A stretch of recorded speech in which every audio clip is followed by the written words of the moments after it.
All right, Pot of Gold, welcome back. I'm Brett. I'm here with Mike. Episode 403, big Nice. milestone episode for the boys. A perfect spring practice episode. Like I said, I'm Brett. I'm here with Mike. Grant, the intern, running late, so we're probably gonna have to like rehash the whole pod, catch him up to speed in 45 minutes whenever he pops in. Um, some fun spring practice to talk about. That there's a bunch of masters we got to get to. The Heritage, a fun weekend of golf. Mike, how we doing? Yeah, good, man. Definitely a good everyday April, just a normal April. Not much to discuss, but that's when we kind of free ball it, wing it around a little bit. We can talk a little bit about John Rahm and the Masters and dig a little bit into spring practice with the limited information that we have. We can kind of, spitball if you would like on some of the position battles, some of the youth, some of the Utes that are getting a lot of running time, such as Trey Holly and Noah Kane, getting the bulk of the running back carries, and kind of a unique rotation there at defensive back to talk about. Yeah, so I mean, there's things we can spitball about, talk a little bit baseball. Obviously, the Kentucky series was an exciting one. Some profanity from Jared Bear Jones. Yeah, exactly. It was pretty intense. Aggressive. It made the Rightfully so. rounds. Made the Right. rounds on Twitter. Look, I like seeing the passion. Part of me is like, it's maybe a little ridiculous, but Well, whatever. Have as fun. long as Let's as get long as after it. Angel Reese isn't doing that, we're fine. Yeah, yeah, I mean, exactly. He's got the right attributes to be able to scream out at an opponent. I just don't like the Tony Sacheries behind the plate, man. I know that's always been a thing. Trust It's me. always been my complaint. Trust me. I'm Yeah, with you. yeah. It's just the green and orange and crazy colors and the yellow writing. It's like, thank God our uniforms are nice looking. No one would know who the fuck we are. It legitimately feels like you're playing a video game and it's a fake advertisement on the field. Like, you know how it's like, Yeah. well, obviously we don't want to pay rights to anyone, so we're just gonna make up our own like pizza parlors and stuff. That's what it feels like every time I see it. Like it feels not legit. Well, the Twitter video of the slow-mo of Jared Jones, screaming at the pitcher, you see the Tony Sacheries and like it slowly gives you another pad. I'm just like, can we just at least get like a cool Tiger logo? And then it's just like another Tony Sacheries. It's back to back. He gets all angles. So anyway, but yeah, fun series there. I'm sure we can discuss that a little bit. But I kind of wanted to start off this pod discussing a little bit about spring football. I know Bussin' Yeah. with the Boys made a nice little tour to campus. Bussin' with the Boys, obviously friends of the pod, Taylor Lewan. Obviously. Yeah, They were hitting us up trying to get us to go, meet up with them, and we just couldn't obviously make it. Mike's in Austin. I'm a father. Yeah, of two. Yeah.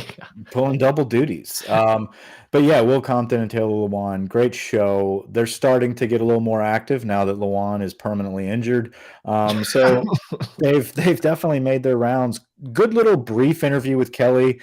Wasn't really impressed with the content of questions. It was very generic. Like they ask a family language accent question. It's like, okay, you guys didn't do your current research. That all you got? Yeah, and then they got squared away with Mason Taylor for their player interview. So probably not the best selection of player interviews to go with. I mean, good for Mason Taylor. He's probably going to be a star for us this year and next as well.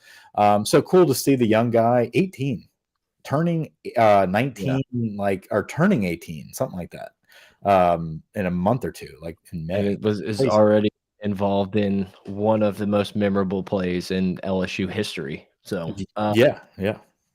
yeah, I kinda got the itch. The Brian Kelly interview definitely got the juices flowing. Listening to some of the player interviews, you can get some good mojo, and I was like, let me just type in Google, like, how far away is whatever the date, September 7th or whatever LSU Florida State game is, and it was such a kick to the nuts. It was like 143 days or something like that.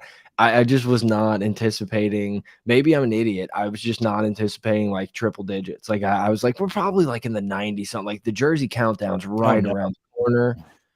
and it's like we're further than we once You thought. got sucked into the spring black hole. That's what I happens in did. spring. There's a It black happens hole every that year. happens, and you're just like, we're close. It's like right at the tail end of spring football where you Yeah. think like it's just around the corner, but then there's that You lull, get right? details, tweets, and some Shay Dixon tweets tickling your fancy, and you're like, "We're right around the corner," and you're like, "No, that's fall camp I'm thinking of. Like, we still got a ways to go." Yeah, exactly. We're still in the stages where like every other player right now in spring is kind of taking their injury break, just kind of like, yeah, a little hurt right now. And a Hilton's got a calf little strain. situation. Mason Taylor's going to be out there non contact. Emery's taking the spring off. It's just a very like nonchalant spring right now, which actually gives us a lot of reps for the young guys. It creates competition for that depth. Which is really good to see. I read a couple articles recently. It was good to hear about the communication of the defensive backs. That was pretty awesome to hear about the youngsters talking about passing off coverage and really communicating. Like that's what this is about. They're proving themselves early when it comes to understanding what they're being taught and how they're applying it to an offense that's practicing on their deep ball, right? Like this is an offense that's really focused on executing that next level, that second year of the incredibly difficult Mike Denbrock offense. But they're trying to get Jaden Daniels to push the ball down the field, and I'm sure they're capitalizing on a new defensive backfield that LSU is fielding in the spring. So it provides a lot of opportunity for the young guys to work on that discipline of communication, especially when you don't have Greg Brooks or Major Burns back there kind of captaining or dictating Communicating, yeah. the defensive backfield. So you need guys to step up that otherwise you would not expect, like Sage Ryan, or some of these younger safeties like Ryan Yates or Yates, however you want to say it. Yates. I I'll like hear it. Yates. I'll hear it whenever Scone says it one day. Friend of the program. Interesting competition at DB though, like the corner position. I think is one that's going to be discussed a lot about who's going to actually start, and we just talked about that. It's very interesting. We live in a time now, especially with LSU, with so much turnover, that you don't really get to look forward to a guy coming in like at DB, for instance, like LaTerrence Welsh, who looks like could be a starter this year, but you get him in, 4-star prospect. Yeah, I can't wait to see this dude when he finally turns the corner like his junior year. We don't live in a time where you typically would get that opportunity. So these Yeah, you fresh them faces. at somewhere else. Yeah, you get to watch Walker Howard slinging around for 52 points in a spring game at Ole Miss as a third stringer. But as long as he's not the scout team guy, I think he'll be okay. But yeah, man, Probably more fun to scout team against Ole Miss's defense, though. It should be, which that just never made sense. Although everything I'm reading, and it pisses me off, dude, because it's the same bullshit. It's like there was one guy on the private message boards, not the public ones, that mentioned that he was at practice for a couple hours, and of course, all he could talk about with the quarterbacks was how great Nussmeier looked. It's like we know Garrett can sling it. We know that there's going to be this undertone of, once Garrett takes over, we're going to push the ball down the field. I want to know what the hell's going on with Jaden Daniels. I want to hear that. Like when I pull something up right now, I want to hear about how he has improved, and I don't want it to come from a coach. I want it to come from a dumbass dude that doesn't know anything about sports to be on the sideline, like eating a bag of popcorn, wearing a mini backpack. I want the gym shorts, the flip-flops and socks. I want a Bowie hat. I want him sitting there and being like, Jaden Daniels is moving the ball down the field. That is when I'll get excited. Yeah, I'm surprised that there hasn't been like a ton of Nuss propaganda out there. Like at this day and age, I feel like I'm shocked that there's not like all these LSU's quarterback competition closer than the experts think. Well, But I think that's why they're shutting out the media. Like the media, I mean, Shay Dixon, put out there one of his latest articles that the most they have seen of the quarterbacks is the warm-up drills. I mean, like that's the extent. And I think the spring game will be the first time we actually get to see anything past that. I read something, I don't know where I read it, but obviously that was wrong, that they're not going to have a true spring game. It's going to be more of a scrimmage setup and a controlled scrimmage or a controlled game. I don't know where I read that. I couldn't find it, but there is a spring game slated. I believe it's next weekend. So that'll be interesting to watch. And we can finally kind of see some movement, although we saw the offense run at a very high level against Purdue, which I would say was very similar to a scrimmage or a spring game. So, you know, who knows? Offensively, though, I'm not too concerned about looking at the quarterbacks coming up next week in the spring game. I really want to see the competition at wide receiver and see how that unfolds, because you've got some guys like Chris Hilton who have a lot of promise and a lot of top end speed, who had some injuries last year, who really didn't get to, you know, make a name for himself, who's back healthy and apparently impressing in spring, along with Brian Thomas as a staple. But then you've got guys like Lacey. You've got Aaron Anderson, who's going to be coming into the fold. I don't think he's practicing right now. I think he's in a summer, an August guy.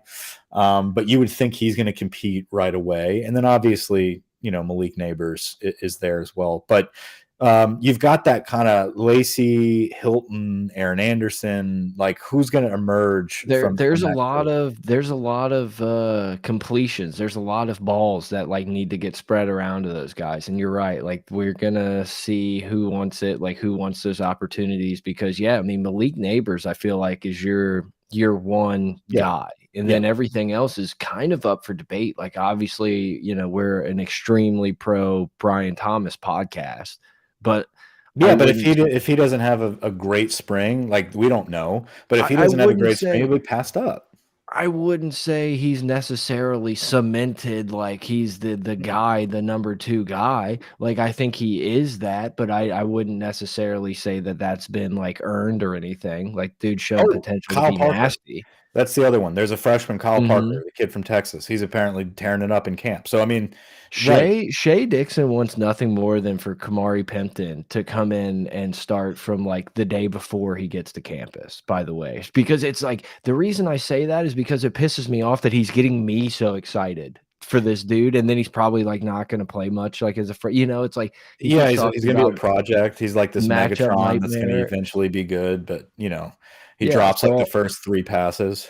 now I've convinced myself, yeah, that he's, like, gonna be the instant plug and play, like, just sick Like ass Taylor. tight end. Yeah, and it's, like, probably not gonna happen, and I'm gonna be pissed off. But, like, every time I see Shay, like, bringing it up, I'm like, "Yeah, I agree. I agree." And then I know we're just both gonna get kicked in the nuts. Yeah. Is he even I don't think he's practicing right now, No, right? he's, like, track and field, and he's, like, Yeah. still in high school. But, like, I feel like every interview I watch, like, he pops in, like, a tight end question trying to, like, get to Pimpton. Yeah, I mean, look, Pimpton, McGowan, and Markway, you know, 3 scholarship tight ends coming in to play behind Mason Taylor, who's going to be a stud, probably one of our best receiving threats next season. I really think Mason Taylor is the guy that's going to take that next step and be kind of that offensive staple and captain of the team. You would think so as he progresses.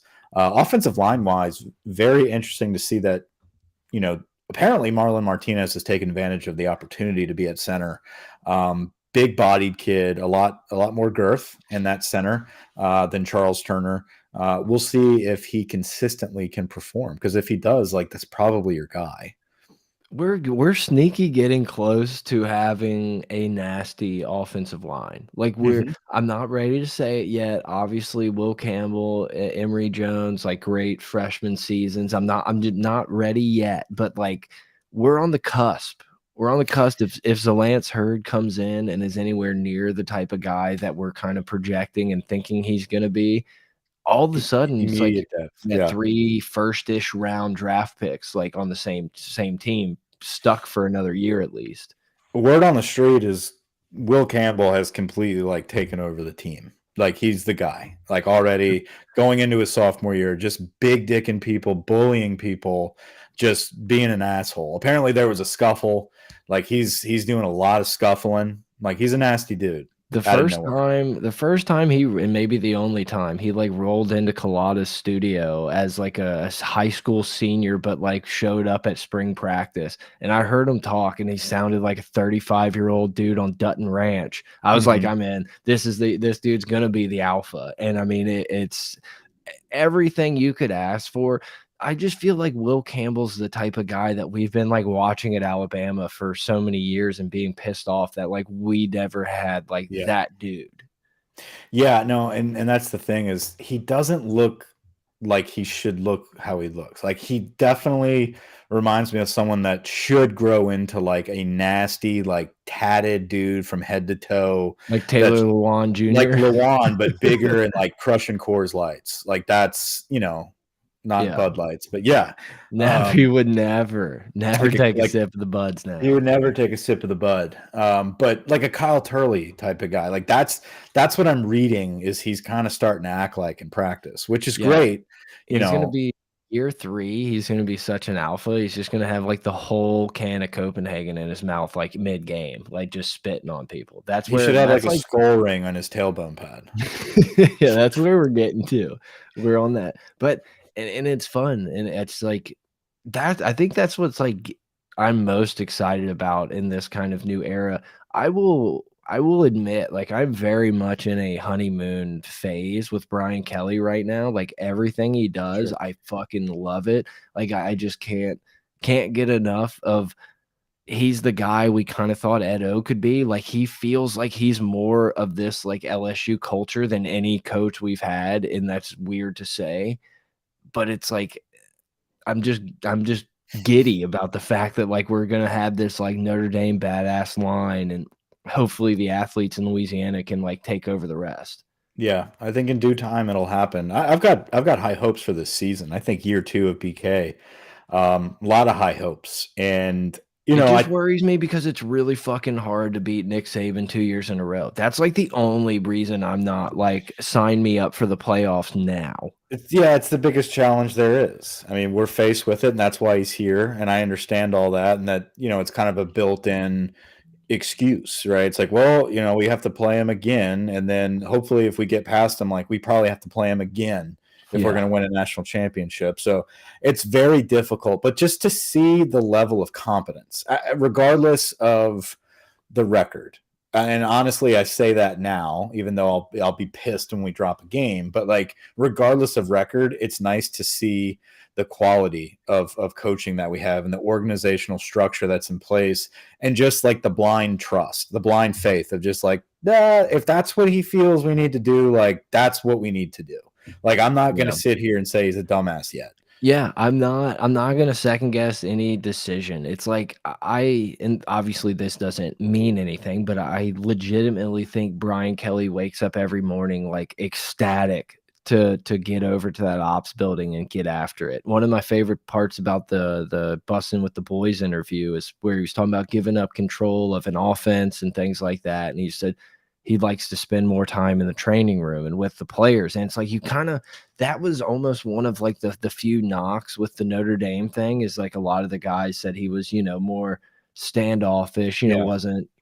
And I feel like all these player interviews, they talk about like Marlon Martinez was like, yeah, I've had multiple, we've had tons of conversations with Brad Davis and Coach Kelly. And it's like, it just feels like the dude is just more than all in. And like he said on on the Bussin' podcast, he's like, this is the last stop. Like we're doing it here. Yeah, and that's great, man, because he learned from his mistakes, and I think he's got a lot of self-awareness. He's one of those guys that probably listened to that feedback. I was like, you know what? I do need to be more involved with my players. I do need to evolve as a coach into this modern era and take take the good principles that have gotten me to this point and carry them with me. But let's drop off some of that baggage and let's start fresh at Yeah. LSU. And like we're blessed with that opportunity to have Brian Kelly kind of start fresh, and kind of cap off his career in the SEC with a program like LSU, who has all the resources and has the talent. We just need a captain. We need somebody that's going to put it together and take us out there with the best of our ability and the best that we can be prepared. Basically, it's like we've always just gotten by with like, ooh, maybe this year all the pieces will come together and these athletes will take us to the top. It's like, no, now we're going to put it together every year with what we have, but it's going to be the best product that we can get out of this crew. Yeah. So I agree. cool to see. I am a little wary about the D-line coach situation. I know we don't have a defensive line coach right now with Jamar Cain going with fucking Sean Payton over to Denver, which is interesting. It's weird, whatever. But he's, I love the confidence of Brian Kelly, like him saying, we're taking our time. We're really confident with the D-line interim coach that we have right now. We're going to finish out spring. This is LSU. If needed, Bill Polian could just slide right in. And Insminger could help out with Denbrock if we need it. But just a totally different sheriff in town where it's like, hey, this is LSU. We have a lot of really good candidates that we're looking into. Like, we'll be fine. Just chill out. Like, I'm going to make a good decision here. We're going to have a good squad.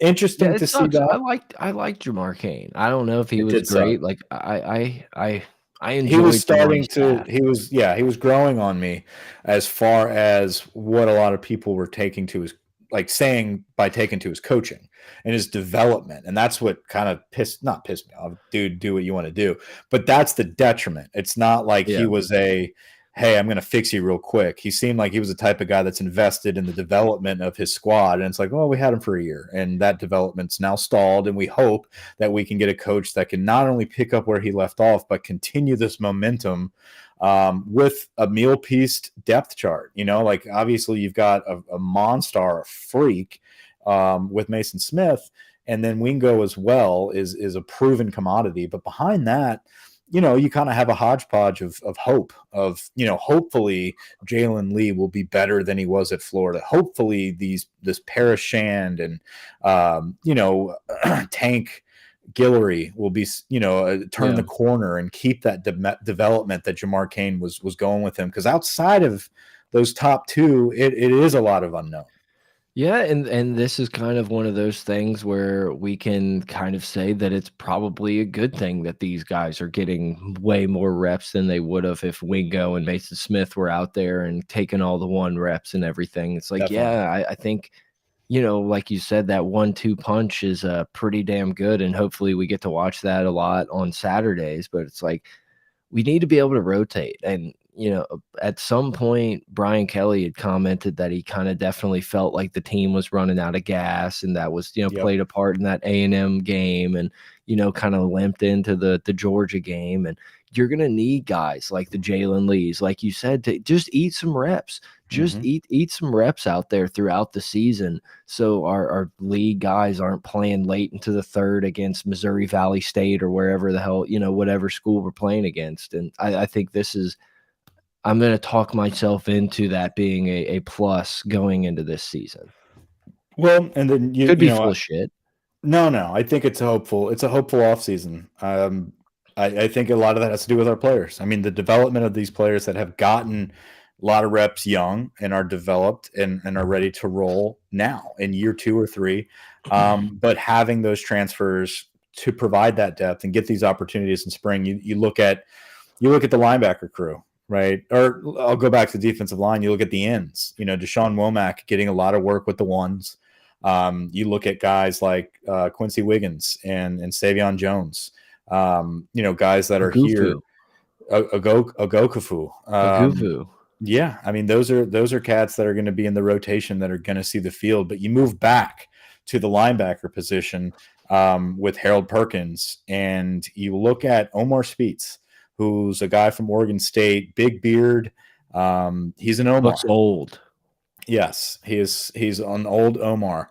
But one of those guys that you feel like could bring some of that wisdom to the position, and might be just like a trustworthy staple, right? Just like let Perkins do his thing and be the stud. And the second that there's a breakdown or maybe a missed assignment, like Omar might be that kind of guy that's going to clean up the mess. Like he'll be that strong hold that's just in the box. He's going to make a sure tackle. He might not be a stud. He might not be a star. Dependable.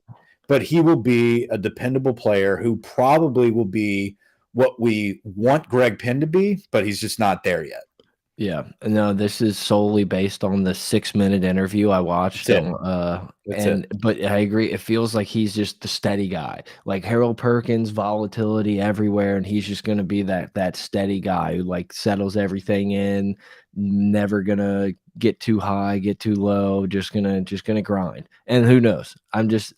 No, I think Omar Speets and Harold Perkins are your probably starting two linebackers just based off of the interview.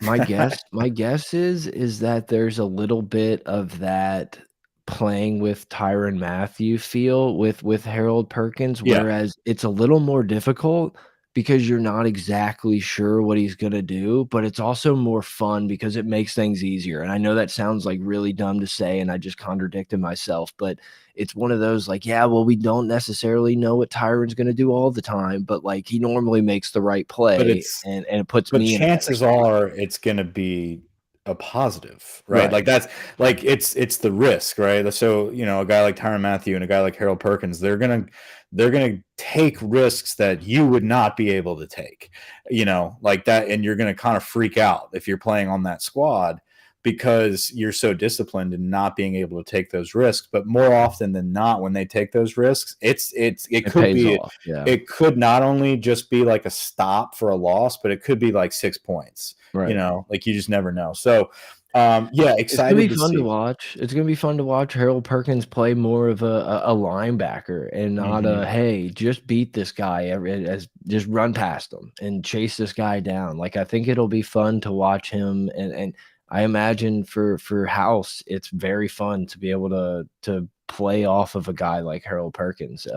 Really excited to see what a Matt House defense is gonna look like year 2, and I know there's some turnover and everything, but You I just don't can play know. so many more games in the box, and Yeah. that's the difference. Like if Harold Perkins And can Mason Smith, really, fingers crossed. yeah, if Mason Smith and Harold Perkins like in the middle, like the box is done. Like you're not going to be able to do much in that area. Like you're going to have to look at the edge, and then the minute you start looking at the edge, that's when you can play a lot of games with some of these defensive backs and walking them up to the line and playing more of that nickel and dime Feels like coverage. where Greg Brooks was born to be. Yeah, where Brooks is going to be a mini Badger. Like people are going to be trying to compare him, which it's there's no comparison, but that role that was created is now going to be able to be filled by somebody like Greg Brooks because the middle of the field is going to be just fucking shut down. Like Yeah. and they're going to be able to bring pressure from Perkins from the middle and also be able to drop him in coverage. I mean, it's going to be nice to see. I do want to talk a little bit about those defensive backs because it's an interesting crew. And there's been some scuffles I've read between transfers and veteran players. And, I think about that. It just shows that there is live competition, but there's also like, if you want to be a part of this, like, we're not just going to let you in. You're gonna have to prove yourself. We own this turf, and you need to earn your stripes to be a part of it. You're not going to walk in and be a starter. One of those I heard got in a little scuffle was J.K. Johnson, the defensive back from Ohio State. Jay Johnson, the J.K. coach? J.K. Dobbins, Johnson. So I think this is probably your starting corner. I think there's a lot of rotation, a lot of talk about Denver Harris and Welsh and the Southeastern kids, Alexander being everyone always hypes up anybody from Southeastern. It's very incredible. Yeah, But it's wild. It's like if you played at Lafayette, if you played at Monroe, like somehow you're gonna come in and just fucking dot. What was the dude from Nichols a couple of Nichols years was ago? Evans, I They were think. like, hell, he's crushing it. And then eventually they're like, oh, let's pump the brakes on this dude. And then the other Alexander, I think it was Terrence or I forgot which one. The one from Stanford that was Terrence Alexander. yeah, it wasn't that great. The thing is, Mekhi Gardner and Converse were studs, and we were really happy to have them on board last season and really kind of transform and become better players as the season progressed. I think that's an example of what you need to be expecting. Is like these guys are not walking in, aside from Denver Harris, talent wise. But there's more. I mean, there's a reason he's here and on his final straw as a 19-year-old. field. It's not a talent issue. So aside from that, you're not going to have a lot of players like Chestnut and Zy Alexander and J.K. Johnson walk in and just be fucking Patrick Peterson.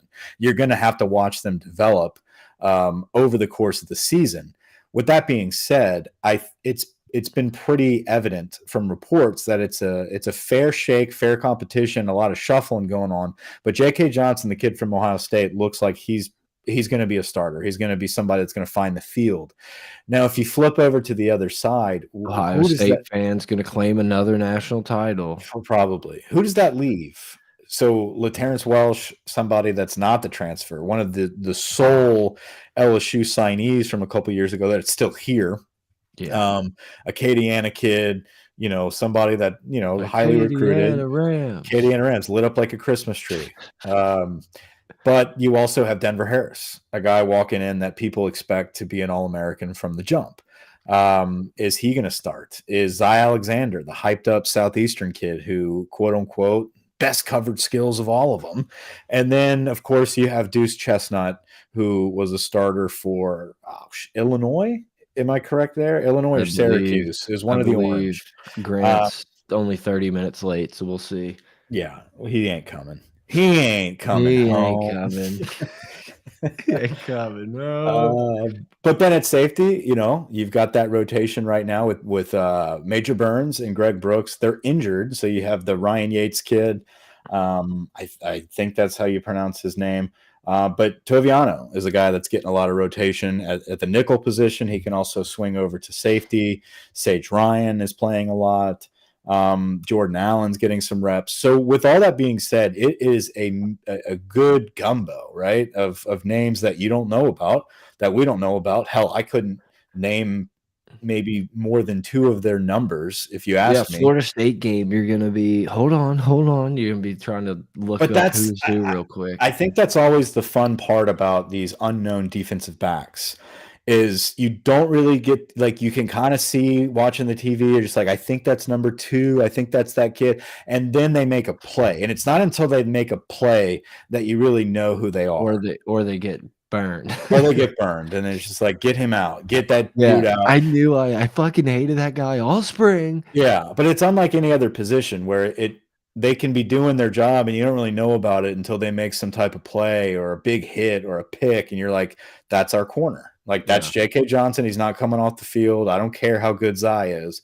Or it's, Zy Alexander. Who was the dude? No, it was last year that we had the McNeese kid that was supposed to be like the best of all time. Was it last year? I feel like that it was going into this past season, and it was just like, nope, it's going to be Mekhi Gardner and Jared Converse. It's not going to be Greg Clayton or I feel like Bernard Converse didn't get like the due respect that he that deserved. Pick against Bama when he was incredible. Like he was I'm not going to say as good as any DB that LSU's had, but he was pretty damn good.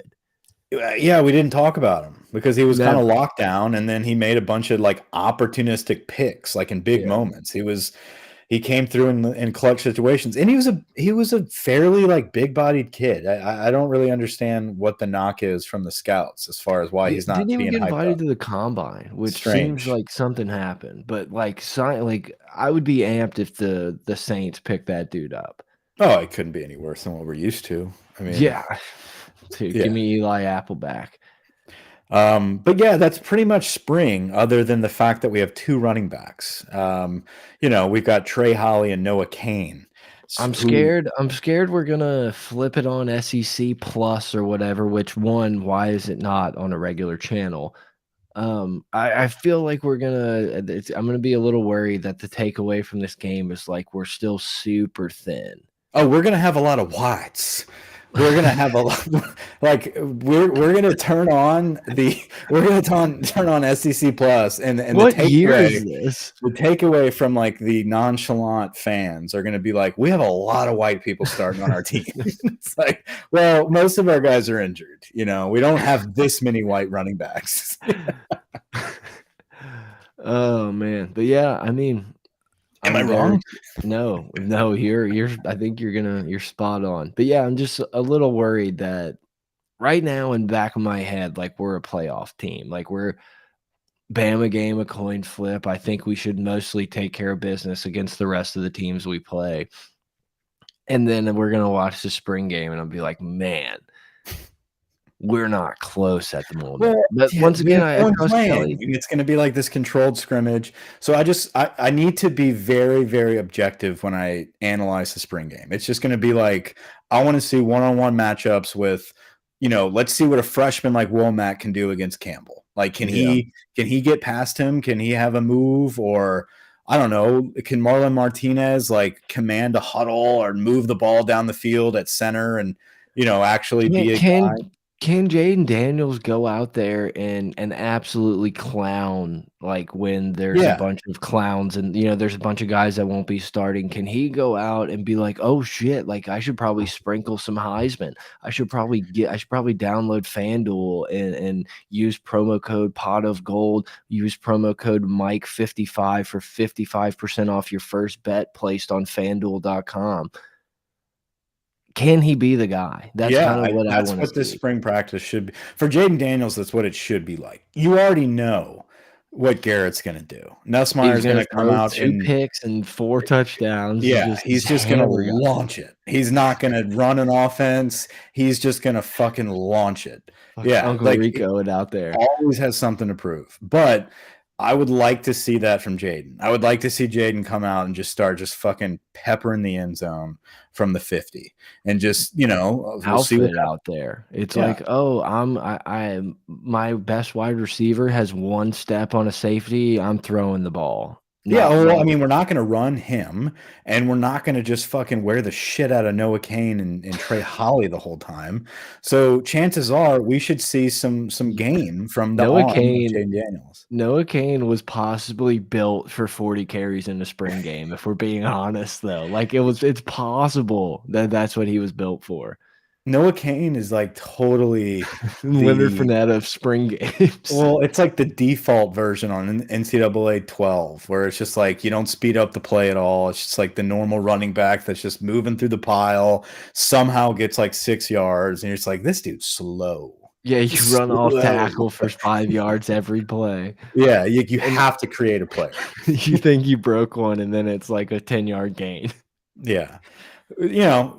Good for him. I'm glad he's on the squad. We needed the depth, and he Seems definitely like was a a big time leader. I think Brian Kelly in the last interview, he did kinda mentioned him being, the older leader in that room, and granted, like you said, the room's not very full, yeah, he's yeah, the I older like guy in the having room. The other guy's supposed to be in high school. So, not much. Trey Holly's also like 5'7", so they might Final not be able to 4. see him. Pack us up, baby. Glendale, Arizona. Sign me up. Sign me up. But yeah, that's football. I think that's kind of the recap of where we're at with the no knowledge. That's kind of where we're at for spring. Excited. I'm excited for this team. I think we both have pretty high expectations, and I'm fully expecting Florida State game to not look amazing. I feel like it's going to be a dogfight That's again going to that be a we're going to be dogfight. pissed That's a good about. team. Florida State's going to be a decent squad. Like they're going to be a good squad. That quarterback's good. I feel like last year it almost felt like LSU wasn't that great of a team, but they just kept finding ways to win and kept beating teams and everything. Whereas this year, I kind of feel like we're gonna be more like everyone's gonna be like, no, LSU's legit. Like they We'll got be guys. favored in a lot of games. We'll be favored in a lot of games that we wouldn't have last year. Florida spring game wasn't the best.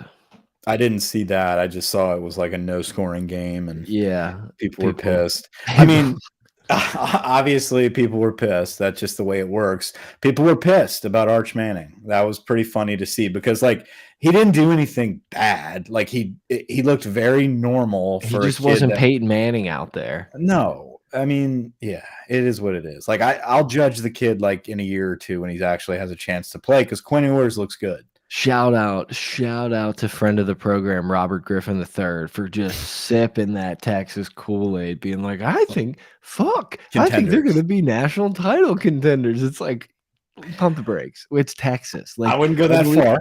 I wouldn't go that far. I believe it when I see it. Yes, USC, we kind of could make those jokes about USC a couple months ago and maybe not anymore, but Cliff I'm not, Kingsbury joining the USC staff. of course. Where It's a else little, would he where yeah, else would he wanna be?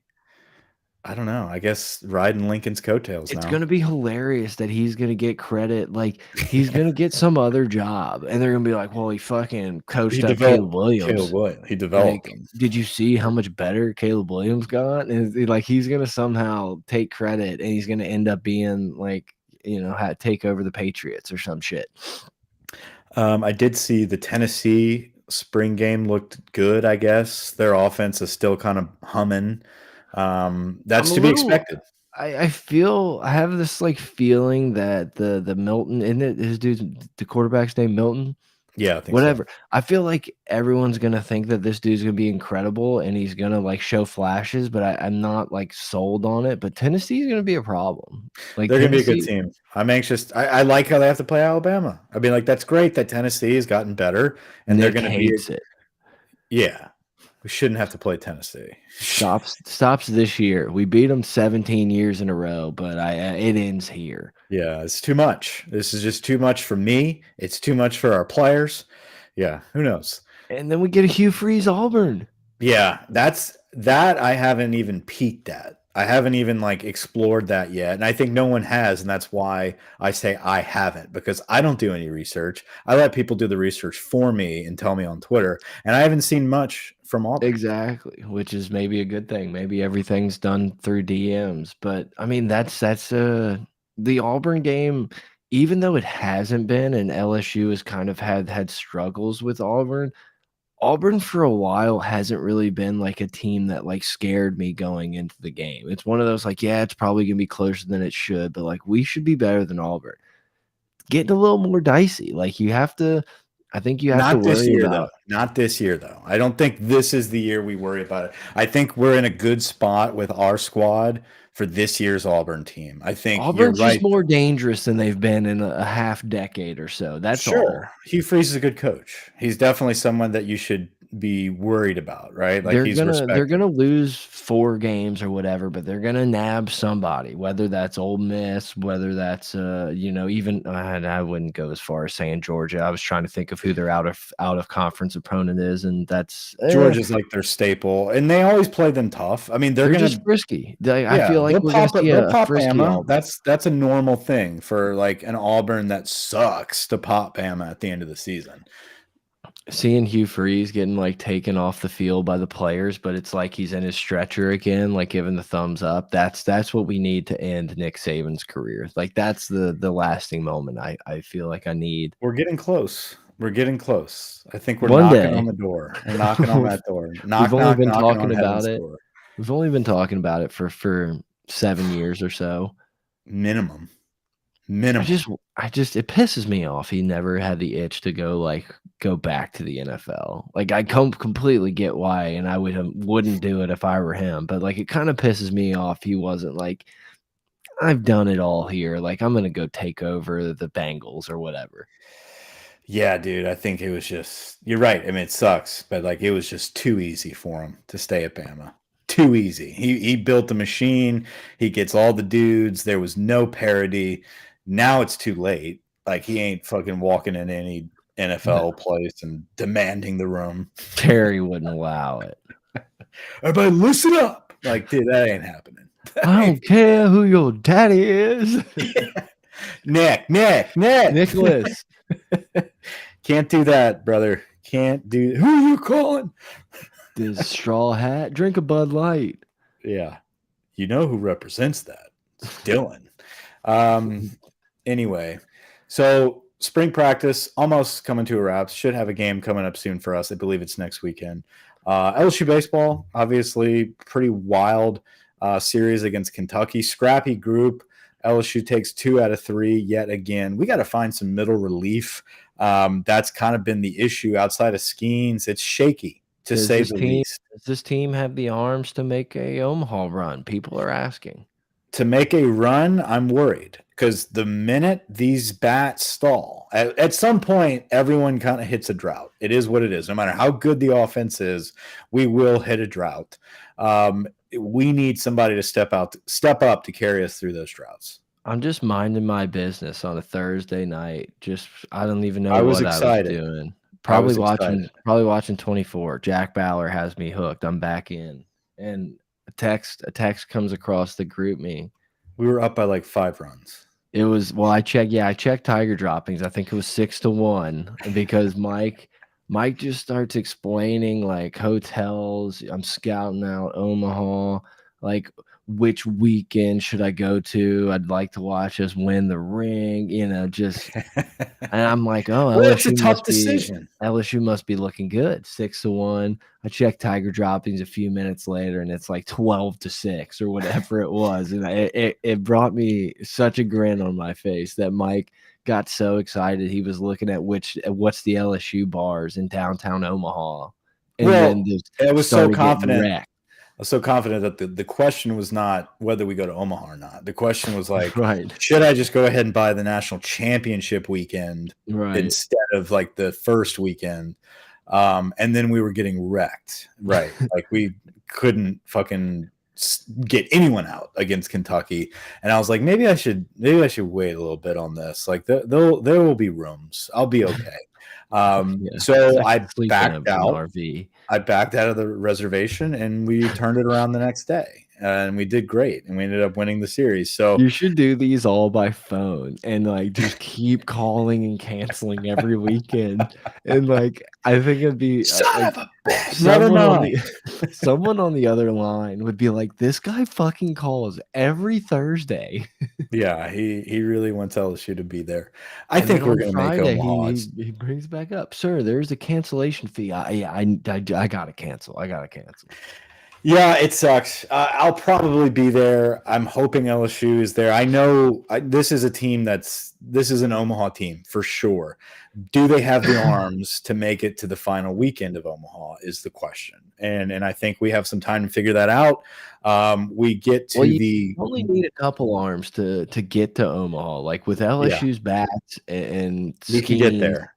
You can take that 3-game series in a super regional, but then all of a sudden when you're playing multiple games and multiple weekends and you need like 3 in a row and then a stud for the championship. Yeah, it's like almost like in LSU, it feels like always wants to like drop one of those early games and give themselves a tough road anyway. And it's like, yeah, they want fucking prime time on Tuesday. Just the if necessary slots. They like to jump into those. I can't wait for the ESPN cameras to pan over to K-Lady and you're just right there. You and Guillot just like, who are you rooting for? I need to make a t-shirt that just says K-Man and just stand right behind her. Just fucking K-Man. But only do 3 and be like, like have a shirt. Or just have a K on the shirt and just lean up on the fence. Like, I'm not moving.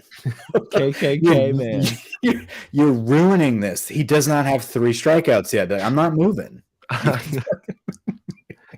Or like always cover up her K, so it's 3. Like just right. Just keep standing there. Or who's the guy that always starts the go chant? It's like Chris Guillot or whatever. Chris Guillot. Just start it up before he gets a chance to do it. Or like the minute he starts, like you just jump up instead of saying Tigers, like you start the go again. Dick, bitch. He gets up to go, and you just cut him off. Go! Yeah, like do it offbeat. That'd be good. There's a lot of ways you can mess with some of our staple the Vandy fans. Whistler would be like no menace compared to Mike in Omaha. It would be a good time. I'm Mincy would come up to you and tell you that you're bad for the game. That's how much of a menace you would be out there. Yeah, and then I would just have him open any type of styrofoam box. And that'd be it. Be like, you're welcome. So Ole Miss this next weekend coming up, defending national champs. They're not the same team they were last season, but still a good squad. The SEC always has good squads. We're pretty much like on the back end of our schedule where it's a little bit easier than playing the South Carolinas, Arkansas. We've been through a gauntlet of really good teams, and we've done really well. So going into this week, we've got UL tomorrow and then Ole Miss, and it kind of gives us a breath of fresh air to kind of get some of those arms going, get some guys healthy, and really get ready for tournament play coming up this summer. So fast approaching. Baseball season's been a thriller to watch. Tommy White, he's phenomenal, fun guy to watch. Jared Jones is dinging him around, cursing out pitchers. And then Thompson is a guy that, in my opinion, has been the biggest turning point for this season, is having that bottom of the order, a guy like Jared Thompson hitting grand slams, like home runs on the regular, is really nice. So yeah, it's been an exciting baseball season. The best thing that you can really take from the past few years, a lot that we've been waiting for as baseball fans. Can we take it to Omaha, and can we finish? It'll be exciting. Well, you said to absolutely see. an Omaha team, so This is an Omaha team. Can we get there? But so is Tennessee. So maybe we can get Kim Mulkey to give like a inspirational speech, and then I would. You ain't good enough to go to LSU, Kramer. I don't know if you saw that. She's tough. She's a tough bull. Tough cookie, yeah. Speaking of some tough cookies, John Rahm. John Rahm, fucking just of course dominates. Of course he did. I mean, credit to us. Literally, the first thing we started the pod with was that John Rahm was getting no respect. Now, I'm not gonna. I even kind of almost and I think I did throw the John Rahm in the he won't win category. So like, that's on me. I don't think we did. I don't think you didn't. And I was like, I'm willing to. I got a little risky. I love the game so much. It's the Icarus moment, if we're flying too close to the sun. But yeah, it was watching John Rahm do. I'll be honest, like I kind of thought waking up early watching Brooks just like be so dialed in on, I think it was like, I guess Saturday morning when they were finishing up. Yeah. Watching him, like every iron he hit was hole high, and like his distance control was so on. I was like, this dude's just gonna make pars and birdie the par fives, and he wasn't making any mistakes for 3 rounds in a row. And then I felt really bad because he just didn't have it and was like never a threat, and Rahm just business as usual took care of it, which sucks because like once again we could have had like a really fun like 7-8 playoff, like Phil getting back in the mix. Like what a fun little Sunday it was. How about Phil and Spieth shot like 58 best ball. Like they just went out and torched the fucking course, and it was like, if Spieth at 8, if he would have got to 8, and we could have potentially had like a Brooks, Spieth, Phil, Rahm playoff, like what a world that could have been. Yeah, and like them trying to not mention how incredible this is for Phil, and like Brooks. The whole time. And Brooks, yeah. Unreal. It was really great. It was fun competition. It was a good Masters. The weather was insane. The trees, I still can't fathom how that happened, and the fact that like that just disappeared. Like we never heard about that again. Other than no laying up, you never saw it again. Like Augusta was like, this didn't happen. Shut the fuck up. What are you guys talking about? What video? ESPN. So I was surprised that they let ESPN like keep showing the video of it. It sucks, dude, because like obviously it got a little dangerous out there, but watching those dudes play that course in those winds, like watching them just play a bear of a fucking course where you have feet of where you need to land the ball, was so fun to watch for the like however long it was kind of going in that round, and then to have it like taken away was pretty heartbreaking. But as usual, would have been fun Masters. Who do you think would have been the funniest golfer to see on the tee box when those trees fell? Dude, like who wouldn't have moved? Oh my God, Patrick Reed. Like Patrick Reed would have blamed everyone and said like it was a conspiracy against him or something. That would have been fun. Brandel pushed the tree. Brandel, yeah, this was from higher ups. Cantlay just wouldn't have moved. He would have still been waggling. Cantlay would have still been fucking waggling, which like I guess now is like a thing. I've been on the Patrick Cantlay slow as fuck train for a long time, only to be like one-upped by the amateur, who like good on you, like pretty impressive playing, but that dude was fucking painful to watch. Like watching him in featured groups was an absolute nightmare. I A was lot of losing my discussions. mind. A lot of discussions about how they were gonna attack the hole. Dude, it's just like and look, you did it. Good job. Like, you talk shit about the course and then shot like 74, 74. You probably shouldn't have, but like whatever. Really impressive. But God, I was Everyone that losing talks it. shit about the course ends up biting their words. Like, they end up eating that shit. It's like, Then, yeah, you like, played in 70-degree, like no wind, perfect conditions. Like conditions were fine. So maybe relax, but I don't know. He was just painful to fucking watch. I feel like Bryson would still be running. Like, he'd still be hauling ass. No, he'd probably be trying to like lift the tree. Like, I'll help you. There's no one there, Bryson. There's no one there. put this on my TikTok. Yeah. Yeah, fun Masters Rory. in Cam Smith. Cam That was Smith gross. At didn't least show Cam up Smith either. saw the weekend. JT, what a rough look. JT Oh my doing the like Sunday or the Saturday morning The scroll. walkathon, drinking a protein shake. Like, I got a lot of holes left to play, Jim. I got a lot of holes left to just to go suck wind coming in. That was hard to watch. Couldn't do it. Couldn't do it. Not a good betting weekend for me, obviously. The only decent take was Justin Rose, who got in the top 20 on his final putt. So that Yeah. was like the They only. had a great week that I don't know if he ended up sneaking in. He kind of limped home. I think he did. I think he did. Maybe. I don't know. It was a Scheffler, Scheffler couldn't find a fucking hole. Dude, but like Was there out of nowhere? I like woke up from the nap. I'm like, top 10. What are we doing? An absolute ball striking display all week. And even like if we want to fast forward, he was pretty nasty at the Heritage this week and like could not buy a putt. It was crazy. Like he probably should have won the tournament. Like, no disrespect to John Rahm, but like if he just putted like an average fucking schmuck out there, like he was putting the green jacket on himself. Yeah, it's crazy. It was bound to happen, the fall from heaven. But at the same time, it's like he didn't really fall. Like this dude's just not sinking putts. Like he's there. He didn't have to do any magic. Like he literally was just sticking pins, and he just couldn't. Yeah. I mean, far enough where he needs to make a professional putt, and he just couldn't get it to drop. I don't know. Yeah, I mean, Masters was fun. I looked it up. We're like a month, I think exactly a month out from the PGA. So golf season, we're in full swing. Do you know where it's at? Oak Hill. Where's Oak Hill? I don't remember. Massachusetts? I actually was looking this up earlier because I was just curious how much tickets were. Oh. Not that I'm going. I just was go? curious just because of the Masters. Where's Oak Hill? I think Oak Hill's in Rochester, New York. New York. Okay. I like those Northeast like tournaments, you know? It brings out the class.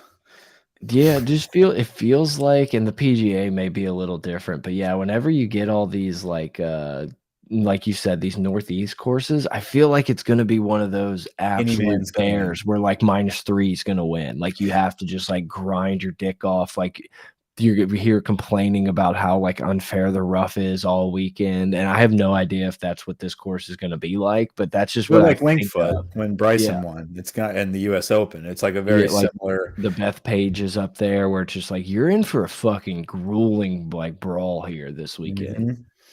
Yeah, I'm anxious to see how that pans out. I want to see some competition. I want to see like a playoff for a major championship. You know. Yeah. Okay. Definitely. Morikawa surprisingly played well in the Masters. Yeah. His ball striking, he played pretty decent in the weather. I was impressed with him. Well, I'm trying to think of anybody else. I feel like that's about as deep down. Willie Z withdrew. Already feeling better post back surgery, Mike. So. He had back surgery. Yeah. I didn't know that. Yeah, he said he was like trying to like play through it, and finally it was too much. And then too much to putt with the back surgery. We'll see. We'll see how that goes. I don't know anything else. What else we got? That's all I had on sports. Went to Vegas last week for the first time Lost $100 in 10 minutes and then 200 after that, and a little bit longer time playing blackjack. I bitched out. I did not do the real table of blackjack. I just couldn't. I did the digital one, and everybody was No, like, "What come the fuck are you on. doing?" Like, of course you lost your money. Like, it's a fake system. Like, it's a computer. Oh. So I tried the roulette table, like the real thing, obviously. And the lady just was so rude, man. Like the dealer, like I was like, hey, I don't really know how to play. Like, obviously you picked the shit, but like, what's everything else down? Like, what's the 00 about? What's the black? What's the red? She's like, okay, you can bet black only, red only. You know, she gave me the rules.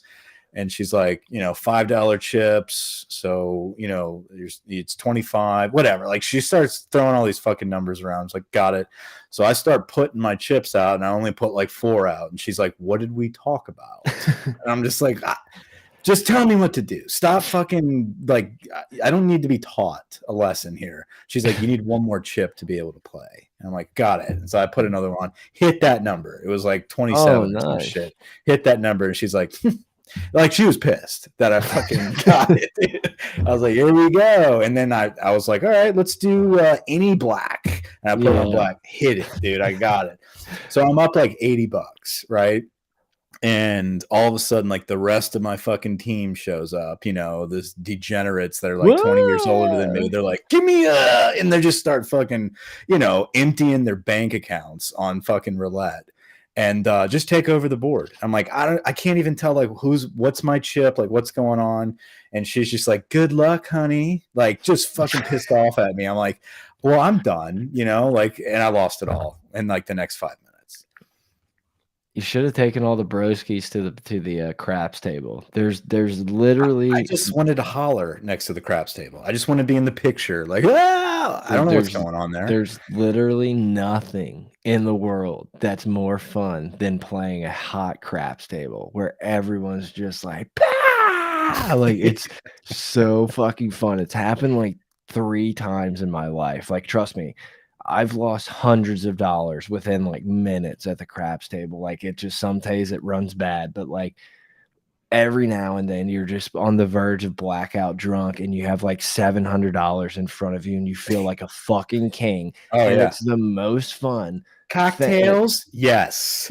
Yeah, you're like, for the table, and like, well, it's free. It's free. You're like, okay, well, here's a $20 just keep playing, chip, and we'll keep bringing them to you. Yeah, you're tipping the fucking disgusting waitress $25 chips, just living the best life. Telling you, dude, you're fucking. My favorite is like, if you're really going, you start gambling for the deal. Like, I don't fuck tipping at the craps table. Like, I'm not really tipping y'all unless we're getting wild. I'm just gonna start fucking betting for you guys. So I'm just gonna start like throwing all these chips, 2-way bets, like me for you. And if those hit, then the fucking, like, all the people with the sticks, they get into it, and you can have the fucking night of your life. Like, there's just nothing more fun. Man. But you could also lose $300 in like 7 rolls and like want to cry. Yeah. It was fine. It was the first time there. I'm not a huge gambler when it comes to casino games. It's fun. Yeah, you weren't a sports gambler until those apps started popping out. I know. I got spoiled with those apps, dude. Like, anything else is just too confusing, or that I'm just like, no, I'm not going through all this fucking effort to lose my money, where it's so easy on the apps to bet on sports. You just roll through it and get some nice return. Entirely too much Chris Angel stuff in Vegas still. I'm like, wait, Vegas, this is still a show? Yeah, like Vegas, you'll see like people doing shows that you thought retired from whatever when they got one popular Vine like 20 years ago. So it's weird. The temperature dropped greatly at night. It was weird. Being out in the desert, I didn't really expect that. I should have known. It's a dry cold. Yeah, it's like all of a sudden the sun goes down. You're like, oh, I need sleeves. So it was the last night. Some of the guys were just like, you never been here before? Like, we're going to go to whatever. I don't know what we did, but Spearmint Rock.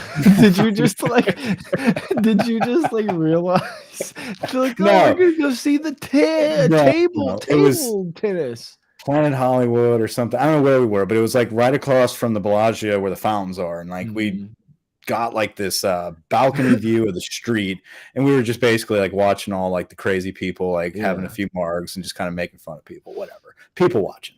But it was cold, and I was like, fuck it. And I had already like had a fireball shot or something, so I was not like, thinking too. I don't know. I bought an Usher shirt. Let's just say that I bought a long sleeve Usher shirt with the tour dates on the back. And dude, let me tell you, I had so many people come up to me and be like, "Did you go?" And I'm just like, "No." And then finally, I just had to start saying yes, and they were just like, "Dude, you're so fucking lucky." Like, ain't the same. Your body don't. Dude, and I'm talking like gangster looking black dudes. I'm not like these dudes were coming up to me. They're like, "Did you see him?" And I'm like, "Yeah."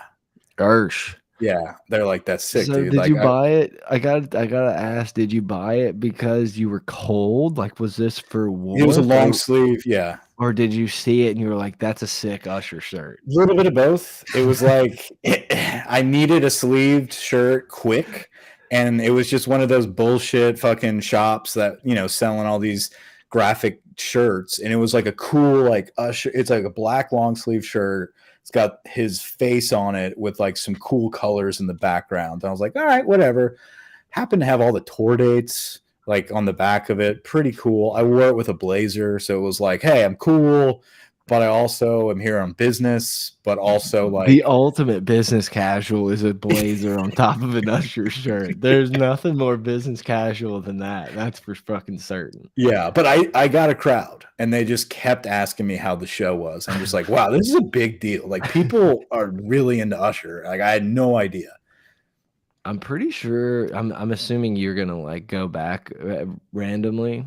Maybe. This was more of, we have an office there, but it was more of like, hey, let's get out of the normal corporate meeting and go somewhere different this month. But I just remember the Harrah's in Vegas was actually like really fucking fun. They had like roll up garages, and you're just like gambling like pretty much outside with like girls just like dancing on table. Like Harrah's in Vegas was a fun time. Like we got playing one of the hot craps tables I've ever been on. We were rolling with this like 75-year-old dude in a blazer, white hair. I'm just screaming Walter the entire time. His wife's like, his name's not Walter. Like, it doesn't fucking matter. He's hot. It is tonight.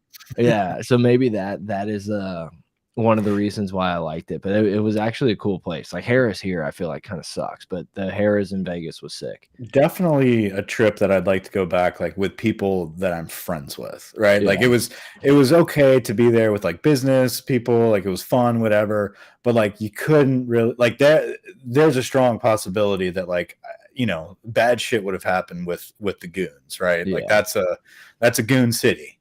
Yeah, it's weird. And then you're like, oh, you want to take a picture of Spider-Man? It's like, no, I don't. $50. Yeah. Oh, Master Chief, look at that. Yeah, yeah. Watching the prostitutes walk around like taking pictures with boys and like charging them $20 for a pic was just great. And then they were like, well, it costs money, and they like fucking hounded them.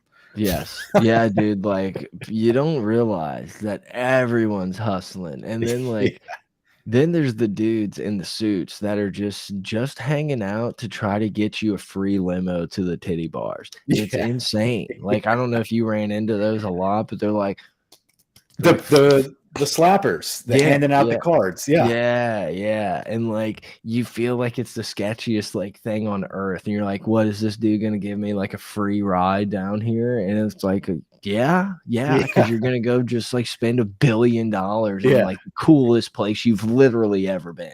Yeah. And then anyway. So interesting visit. Cool place, cleaner than I thought. Vegas, baby. It was fun. But other than that, man, I'm good to go. Yeah, I think that was good. Got scratched the football itch, and then always talking golf.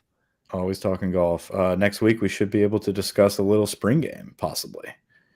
Shit! Best white of the week. Huge reaction. Got here late. We talk in Vegas. We did talk Vegas. Good pod. Go back and listen. Appreciate anybody that popped in and out. But until next time, over and out. Later.